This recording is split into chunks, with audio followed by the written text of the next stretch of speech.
gods of the world would get together and ask the artists to paint for them, and if they made anyone unhappy, they would be killed, and there was a rule that no one could bring a brush to modify before going on the field. Only by making all the big guys happy can they be released. The first painter called the police, and the work did not dare to be displayed. At this time, the chopsticks and hands lit up their muscles, saying that if they didn't hurry up, they would make him look good, but the painter still shook his head. It wasn't until the chopsticks took out the gun that he slowly took out his painting, on which a bald man with a bucket of paint on top of it saw that this painting was not me. He immediately pressed the button angrily, and the next second the chopsticks pulled down the handgate and executed the painter. The second painter painted a man with a cigar in his mouth, which unfortunately also resembled a certain big man, and as a result, he was also executed, one after another, and the painter was sent to the execution table through the assembly line, and there was a scream. None of them were spared from being executed, and when Asi saw what was ahead, he tried his best to escape from here, but the rope on his head made him unable to do anything, and after some struggle, he accidentally squeezed the three people in front of him together.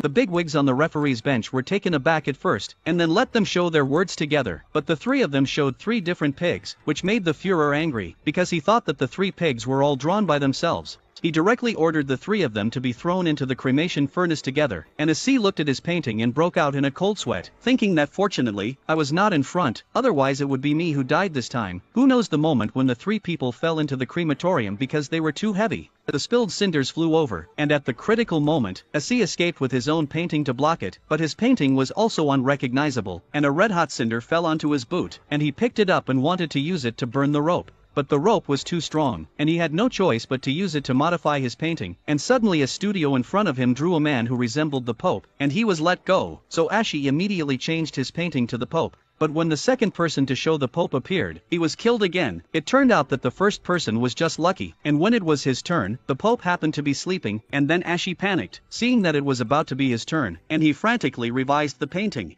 so that he is not like any big man. No matter how he modifies it, he will always inadvertently touch the lightning point. I thought he was dead now. Who knows? When he opened his painting, all the big people began to laugh. He was also put down by the chopsticks hand, and Asi was so happy that he didn't slip away immediately, but like the chopsticks hand, he showed off that he had revised countless times and scribbled like shit, and at this time, the chopsticks ripped off his hood, revealing his true face. It turned out that he painted the most like a chopsticks hand, so the big guys thought it was very funny, but the chopsticks hand was not happy, and the next second the chopsticks held the handbrake, and Asi also fell into the crematorium.